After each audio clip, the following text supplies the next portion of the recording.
Começa agora o Gospel News. Hoje é segunda-feira, dia 20 de julho de 2026. Eu sou Karen Crisóstomo e nós vamos juntos aqui pela Rede Gospel de televisão e também pelo YouTube, Rede Gospel TV Oficial, com as principais notícias do Brasil e do mundo. Vamos aos destaques de hoje.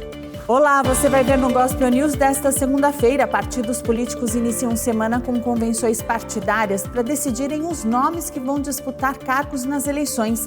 Flávio Bolsonaro vai oficializar a corrida pela presidência no próximo sábado. Exportações de carne bovina somam quase 10 bilhões de dólares no primeiro semestre do ano. Estados Unidos atacam usina nuclear do Irã após morte de soldados norte-americanos. E mulher flagra homem assediando enquanto praticava exercícios em Feira de Santana. Jovem já foi identificado e é procurado pela polícia. E você vai ver ainda a festa espanhola após a vitória contra a Argentina e as despedidas da Copa do Mundo e a tristeza dos argentinos.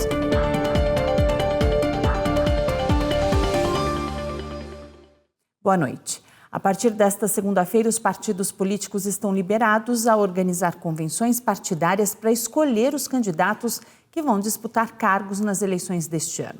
O senador Flávio Bolsonaro vai oficializar a corrida pela presidência do país no próximo sábado em São Paulo.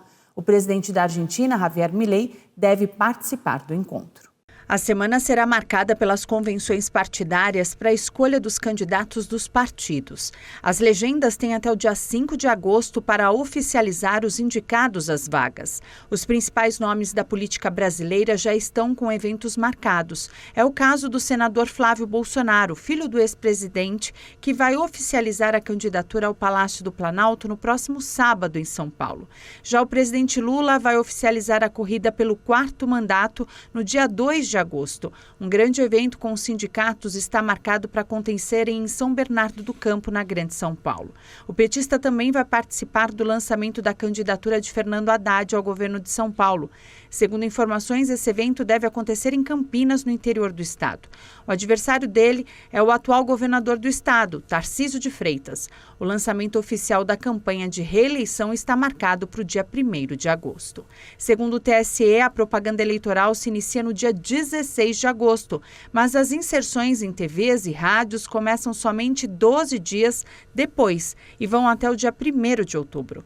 O primeiro turno das eleições deste ano está marcado para o dia 4 de outubro e o eventual segundo turno para o dia 25 de outubro. O ministro do Supremo Tribunal Federal, Alexandre de Moraes, negou a visita do presidente argentino Javier Milei a Jair Bolsonaro. O ministro também suspendeu as visitas gerais ao ex-presidente por 30 dias.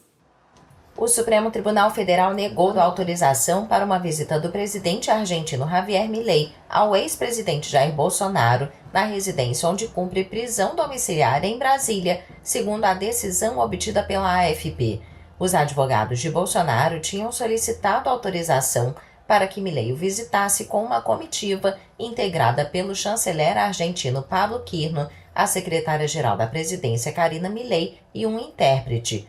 Milei anunciou que vai participar em 25 de julho da convenção do Partido Liberal de Bolsonaro em São Paulo, onde se prevê a proclamação oficial da candidatura presidencial do senador Flávio Bolsonaro, filho do ex-presidente, preso por tentativa de golpe de Estado. Mas o ministro Alexandre de Moraes decidiu proibir qualquer visita a Bolsonaro por 30 dias, como sanção pela divulgação de uma carta política por meio de seu filho Flávio, em violação de uma medida cautelar que o impede de se comunicar pelas redes sociais, inclusive por intermédio de terceiros. A proibição excetua apenas as visitas médicas, de fisioterapia e de advogados. Bolsonaro, de 71 anos, cumpriu uma pena de 27 anos de prisão por tramar um golpe em 2022 para impedir a chegada ao poder do atual presidente Luiz Inácio Lula da Silva. Ele cumpre a pena em casa, em Brasília, desde março, por motivos de saúde. Moraes determinou que ele também não poderá receber visitas com finalidade político-eleitoral até depois das eleições gerais de outubro, nem divulgar manifestos políticos por qualquer meio, nem mesmo com a ajuda de terceiros. Flávio Bolsonaro criticou a proibição geral de visitas em um vídeo divulgado no X e acusou Moraes de agir com motivação política. O mercado financeiro reduziu a estimativa de inflação deste ano para 5,15%. A A estimativa do mercado para a Selic não foi alterada e, segundo os analistas financeiros, o juro no Brasil deve fechar em 14% ao ano. O crescimento da economia também permaneceu inalterado, em menos de 2%. A Associação Brasileira de Frigoríficos mostrou hoje que as exportações de carne bovina bateram recorde no primeiro semestre do ano e somaram quase 10 bilhões de dólares. A alta foi de 33% em relação ao mesmo período do ano passado. A China foi o principal comprador com 774 mil toneladas, o que representa 48,5% das receitas. E nesse final de semana, um ataque com drones da Ucrânia deixou 8 mortos na Rússia. Como resposta, Moscou lançou mais de 40 mísseis contra o território ucraniano. Um ataque de drones ucranianos contra 2 centros de logística deixou vários mortos na Rússia e um incêndio em um depósito de petróleo na região de Moscou levou à evacuação de uma maternidade. O governo regional informou que vários funcionários morreram quando drones inimigos atacaram um centro de logística pertencente à gigante russa do comércio eletrônico Wildberries, em Kotovsk. Também informou que 24 pessoas ficaram feridas no ataque nesta pequena cidade no oeste da Rússia. Outro armazém da Wildberries, em Elektrostal, na região de Moscou, foi atingido por um drone, resultando em pelo menos uma morte e dezenas de feridos. Além disso, um incêndio começou em um depósito de petróleo na cidade vizinha de Nojinsk, ferindo 2 pessoas e uma maternidade próxima foi evacuada por precaução. A região de Moscou foi alvo de mais de 370 drones durante a noite, segundo o prefeito da capital. 64 drones inimigos foram destruídos enquanto se aproximavam de Moscou. A Ucrânia intensificou os ataques em território russo nos últimos meses, visando particularmente infraestrutura logística e relacionada a hidrocarbonetos, em uma tentativa de cortar o financiamento do conflito iniciado pela Rússia em fevereiro de 2022. O presidente ucraniano Volodymyr Zelensky afirmou que 2 importantes instalações logísticas foram atingidas. Ele explicou que esses locais seriam usados para fornecer componentes sujeitos a sanções para a produção de drones e equipamentos de navegação. Já na Ucrânia, as autoridades informaram que ataques russos também mataram pelo menos uma pessoa e deixaram várias feridas. E os Estados Unidos aumentaram os ataques contra o Irã após a notícia de que soldados norte-americanos morreram durante um bombardeio iraniano. O Comando Central das Forças Armadas dos Estados Unidos disse que 3 militares morreram em um ataque iraniano contra uma base na Jordânia. Um jornal norte-americano disse que esse ataque danificou vários helicópteros das Forças Armadas dos Estados Unidos. O exército americano revidou atingindo uma usina nuclear iraniana e locais do sul do país. Em uma publicação nas redes sociais, o Comando Central dos Estados Unidos disse ter concluído a 9ª noite consecutiva de ataques. Nesta segunda-feira, o porta-voz chanceler do Irã disse que o país não vai permitir que o Estreito de Hormuz seja usado por inimigos para ameaçar a segurança do país. O presidente do Irã, Massoud Pezeshkian, afirmou hoje também que o país está em uma guerra em grande escala com os Estados Unidos e que as consequências naturais da resistência precisam ser aceitas. E na manhã de hoje, o primeiro-ministro do Reino Unido, Keir Starmer, entregou o cargo ao sucessor, Andy Burnham. A nova gestão deve apresentar planos para reduzir o custo de vida. Keir Starmer se despediu nesta segunda-feira do número 10 de Downing Street, residência oficial do primeiro-ministro britânico no centro de Londres. Ele anunciou sua renúncia em 22 de junho, menos de 2 anos após sua vitória eleitoral, depois dos péssimos resultados nas pesquisas e da derrota sofrida pelo Partido Trabalhista nas eleições regionais e municipais de maio. Muito aplaudido pelos presentes, entre eles membros do seu gabinete, Starmer concedeu um breve discurso à imprensa, em que se disse orgulhoso de seu trabalho à frente do governo. Meu trabalho está concluído. Em 6 anos e meio, peguei nosso partido após uma derrota histórica em 2019. E o transformei para que estivesse preparado para encarar o país e conquistei uma vitória esmagadora nas eleições gerais de 2024. Desde então tem sido o maior privilégio da minha vida servir a vocês e a este grande país como primeiro-ministro.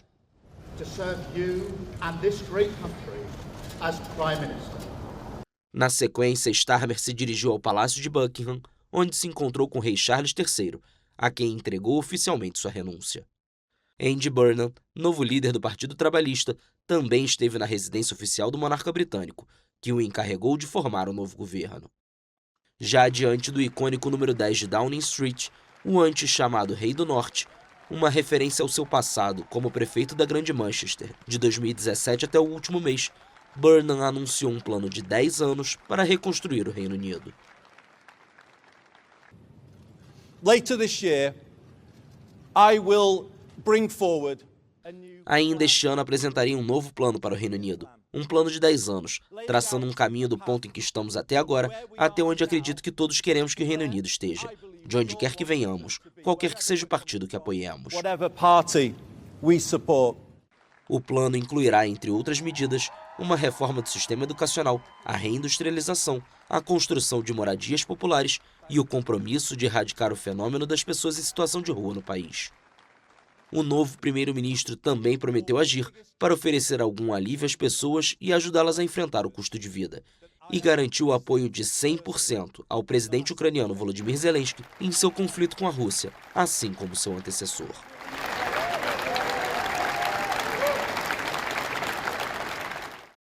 Um grande incêndio no norte de Madrid destruiu mais de 13 mil hectares. Nesta semana, os termômetros devem alcançar 39 graus na capital espanhola. Um incêndio deflagrado a cerca de 100 quilômetros ao norte de Madrid devastou mais de 13 mil hectares e obrigou o deslocamento de centenas de pessoas. O Serviço de Prevenção e Extinção de Incêndios de Castilha-La Mancha informou neste domingo que o incêndio florestal do povoado de La Mierla, na província Guadalajara, afeta mais de 700 pessoas. As chamas, que devastam em particular o Parque Nacional da Sierra Norte, não deixou vítimas até o momento, mas continua sendo qualificado como difícil pelas autoridades locais.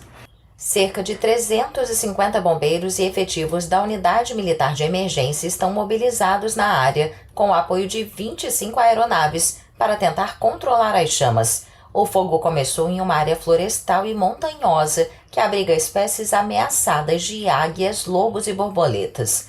Este incêndio florestal se soma a outro que começou na quarta-feira no nordeste do país, perto de Zaragoza, que já queimou cerca de 15 mil hectares. A evolução destes dois incêndios é ainda mais preocupante, considerando que a Espanha se prepara para enfrentar sua terceira onda de calor a partir de terça-feira. O país acaba de sofrer um dos incêndios florestais mais mortais de sua história recente, que começou na região sul da Andaluzia em 9 de julho, provocando 13 mortes e devastando 7 mil hectares. Um terremoto atingiu o Peru nesse final de semana e deixou 6 mortos e mais de 32 feridos. As autoridades informaram que o terremoto de magnitude 5,1 registrado no sábado em uma região andina do Peru deixou mortos e dezenas de feridos. A polícia divulgou imagens que mostram o momento dos tremores. O Instituto Geofísico do Peru informou que o terremoto ocorreu às 21h24 da noite no horário local, a uma profundidade de 24 quilômetros, com o epicentro no distrito de Chongos Barro, 300 quilômetros a leste de Lima, na região de Junín. Devido à distância do local, os relatórios preliminares não informavam sobre mortos. Cerca de 300 pessoas foram afetadas e 48 moradias foram destruídas. As autoridades explicaram que a pouca profundidade do tremor, somada à presença de moradias construídas com barro e madeira, contribuíram para os graves danos em diversas localidades. Após o evento principal, 12 réplicas foram registradas, a maioria de baixa magnitude. O Peru está localizado no chamado Cinturão de Fogo do Pacífico, que se estende ao longo da costa oeste americana e da costa leste asiática. Nessas regiões é registrada a maior atividade sísmica do mundo.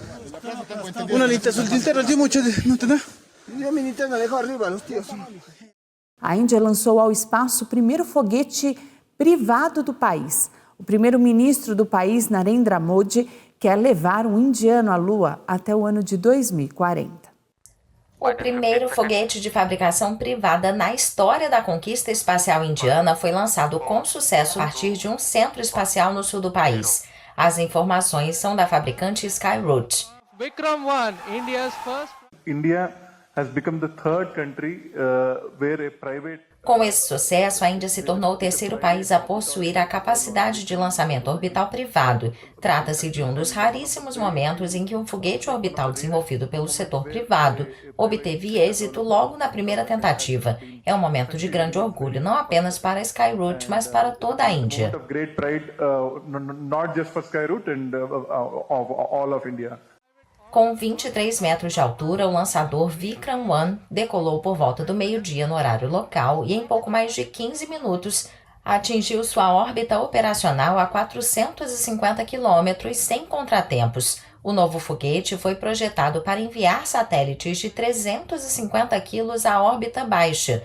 Para o voo inaugural, ele foi equipado com dispositivos de demonstração desenvolvidos por microempresas indianas. O primeiro-ministro Narendra Modi celebrou o marco na rede social X, dizendo que a participação crescente do setor privado abre as fronteiras e acelera a inovação. O país mais populoso do planeta, de 1 bilhão e 500 milhões de habitantes, tem grandes ambições espaciais. Modi anunciou sua intenção de fazer com que um indiano caminhe na Lua até 2040. Seu governo abriu em 2020 o acesso ao espaço para empresas privadas. Mais de 400 microempresas dividem atualmente esse mercado, cujo volume de negócios é estimado em 8 bilhões de dólares ou 40 bilhões de reais. No próximo bloco, adolescente é baleado na cabeça durante confronto entre criminosos na zona norte do Rio. E homem é flagrado assediando mulher em academia de condomínio na Bahia.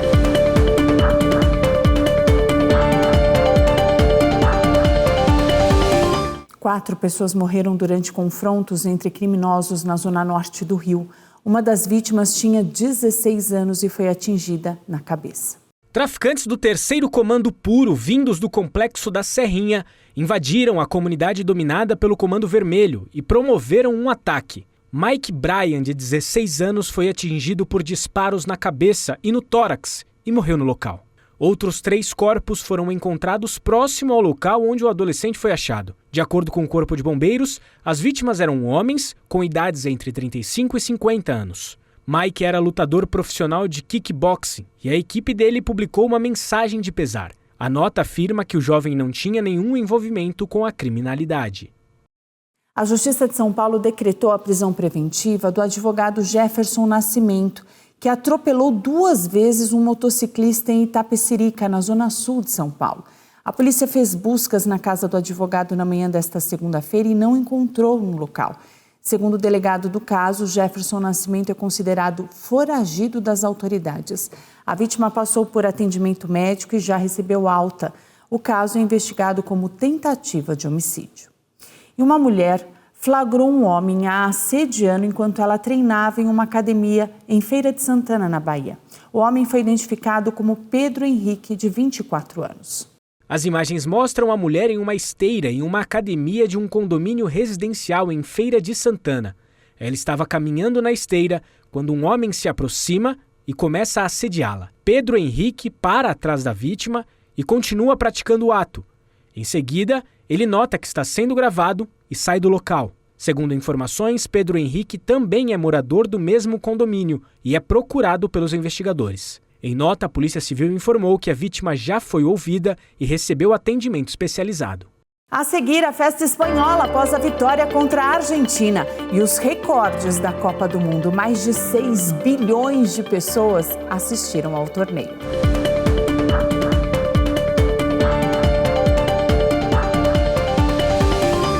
A Espanha venceu a Argentina na prorrogação por 1-0 e se tornou a bicampeã do mundo. A Espanha venceu a Argentina por 1-0 na prorrogação e conquistou o bicampeonato da Copa do Mundo. O primeiro tempo foi de muito respeito entre as equipes, com a Espanha propondo um pouco mais de jogo e a Argentina buscando subir em saídas pontuais. Logo nos 5 primeiros minutos, Lamine Yamal teve 2 chances, mas não as aproveitou. Se a Fúria tentou pouco, a Albiceleste não finalizou nenhuma vez nos primeiros 45 minutos da decisão. A segunda etapa transcorreu como a primeira, controle espanhol contra uma sólida defesa argentina. Aos 47, o volante Enzo Fernandes recebeu o segundo cartão amarelo e foi expulso. Ao final de 90 minutos, a Espanha tinha 15 finalizações e a Argentina nenhuma. O 0 a 0 não saiu do placar e o jogo seguiu para a prorrogação. Aos 5 da primeira etapa complementar, o gol finalmente saiu dos pés de Nico Williams, mas a arbitragem viu um pisão de Merino no pé de Otamendi e o gol não foi validado. Logo no começo do segundo tempo da prorrogação, com menos de 1 minuto, o gol do título. Cruzamento da direita, Nico Williams ajeitou para trás e Fernan Torres chutou firme para superar Dibu Martínez. 7 minutos depois, Fernan Torres balançou a rede outra vez, mas um impedimento foi assinalado. A Argentina ensaiou buscar o empate, conseguiu finalizar, mas o resultado já estava decretado. Espanha bicampeã mundial. O técnico da Espanha, Luis de la Fuente, se emocionou durante a coletiva de imprensa após o título. Por várias vezes ele se disse orgulhoso e honrado em comandar a seleção. Luis de la Fuente fez questão de exaltar o orgulho e a honra de comandar a seleção da Espanha. Na coletiva após a vitória por 1 a 0 sobre a Argentina na prorrogação, o técnico garantiu que sua equipe estava convencida de que poderia vencer a final da Copa do Mundo. A vitória da Espanha em Nova Jersey garantiu o segundo título da Fúria em Copas do Mundo. Os europeus também conquistaram o Mundial de 2010 na África do Sul. E quem também se emocionou foi o técnico da Argentina, Lionel Scaloni. Ele não segurou o choro e abandonou a coletiva. Lionel Scaloni não resistiu e foi às lágrimas na entrevista coletiva após a derrota para a Espanha por 1 a 0 na prorrogação da final da Copa do Mundo. Muito emocionado, o técnico colocou seu futuro à frente da seleção argentina em dúvida. Segundo a imprensa, Scaloni, que tem contrato até dezembro e um acordo para renovação até 2030, já estaria verbalmente fechado com a Associação do Futebol Argentino. Hemos intentado hasta el último momento dar el máximo como cuerpo técnico, los jugadores y creo que Nós tentamos dar o máximo até o último minuto, tanto a comissão técnica quanto os jogadores, e acho justo que eu tire esse tempo para refletir. Este lugar es maravilloso, maravilloso. Es un lugar soñado. Foi uma situação maravilhosa, um sonho realizado. Eu nunca pensei que deixaria, porque simplesmente não consigo. Nunca imaginei que todos nós da comissão técnica chegaríamos a este ponto. En mi vida pensé que pensamos, todos los chicos del cuerpo técnico, estar en ese lugar. Entonces, para seguir... Então, para continuar, muitas coisas são necessárias. Acima de tudo, recomeçar. Construir novamente um time como este, que será muito difícil de recriar. Isso me dói. Dói na minha alma. Desculpem. Que dificilmente se vuelve a formar y me duele el alma. Lo siento. Scaloni conquistou 4 títulos no comando da seleção principal da Argentina. A Copa América em 2021 e 2024, a Finalíssima em 2022 e a Copa do Mundo de 2022. Em Buenos Aires, os torcedores da Argentina se dividiram entre tristeza e orgulho após a derrota para a Espanha. Muitos torcedores pediram a participação de Messi na seleção da Copa do Mundo de 2030. A pancada foi forte e dupla. A Argentina perdeu a Copa do Mundo e viu Lionel Messi superado na artilharia da competição por Kylian Mbappé, que terminou com um total de 10 gols, 2 a mais. Apesar da tristeza e do frio, em Buenos Aires a torcida não largou a mão de seus ídolos após a derrota por 1 a 0 para a Espanha na prorrogação. Estamos tristes por não termos vencido, mas também felizes porque esta seleção deu tudo de si, e até mais. Eles são muito talentosos, brilhantes. Messi não pode deixar que essa seja sua última Copa. É uma honra tê-lo como jogador e como pessoa. Além do que faz em campo, ele é um ser humano excepcional. A seleção nos proporciona a maior alegria. Nos últimos 4 anos, a maior alegria que tivemos foi quando a seleção estava jogando. Eles nos deram tudo. Bem, continuamos aqui. Perdemos, mas continuamos aqui. A seleção é isso. Partiu meu coração, mas é o que traz alegria às pessoas. A alegria mesmo tendo perdido. As pessoas continuam felizes. Estão felizes porque chegamos à final e demos tudo o que tínhamos. Eu também estou feliz com isso. Em meio à tristeza no entorno do obelisco, a esperança sobre Messi desistir da aposentadoria, pelo menos até 2030, insiste em se manter viva. Que venha a próxima Copa.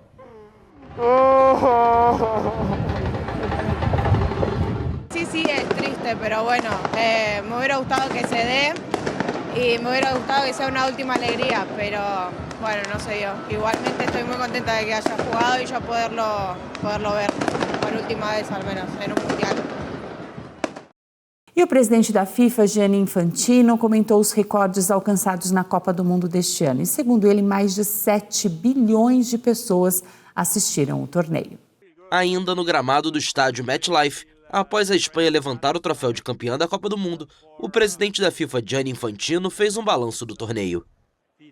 We have had a record number of spectators in the stadium, so almost 7 million. Tivemos números recordes de espectadores nos estádios, quase 7 milhões. Vamos ter os números oficiais em breve, mas provavelmente mais de 6 bilhões de pessoas assistiram em casa. O mundo parou para acompanhar. Batemos o recorde de gols, quase 3 por partida, mais de 300 gols. Todos os grandes jogadores atuaram de forma extremamente boa, desde claro o Rodri, que foi o melhor jogador do torneio, até o Léo Messi, o Kylian Mbappé, o Haaland, o Harry Kane, o Jude Bellingham. Todos os jogadores estiveram lá. Novos jogadores apareceram, belas histórias, estreantes, as histórias de Cabo Verde, tão bonitas.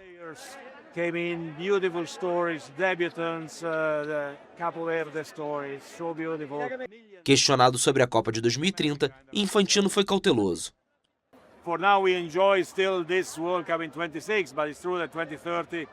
Bem, por enquanto ainda estamos aproveitando esta Copa do Mundo de 26.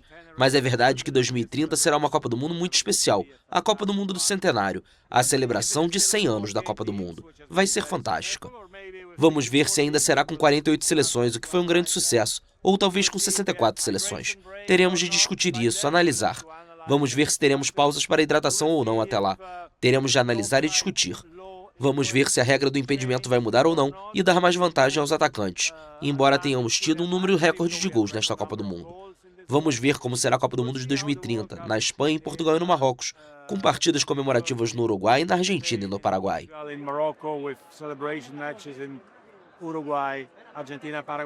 Após deixar o estádio, o presidente americano Donald Trump também deu sua opinião sobre o torneio. Este foi um dos maiores eventos de qualquer tipo já realizados. Então estamos felizes que tenha sido tão bem sucedido. E pessoas de todo mundo vieram e adoraram o nosso país. Mostrou o nosso país sob uma luz diferente. Foi uma coisa ótima, foi um grande evento. E estou feliz que vocês tenham gostado. Ao entrar em campo ao final da partida, Trump e Infantino foram recebidos por um misto de aplauso e vaias dos presentes no estádio. Na manhã de hoje, a seleção espanhola desembarcou em Madrid e foi em direção ao centro da cidade para a festa com a torcida.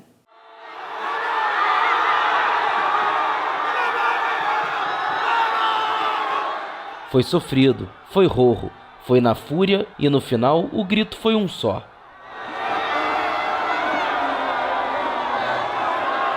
A Espanha venceu a Argentina na prorrogação por 1-0 e garantiu a segunda Copa do Mundo de sua história. Em Barcelona, a festa explodiu com a confirmação da vitória.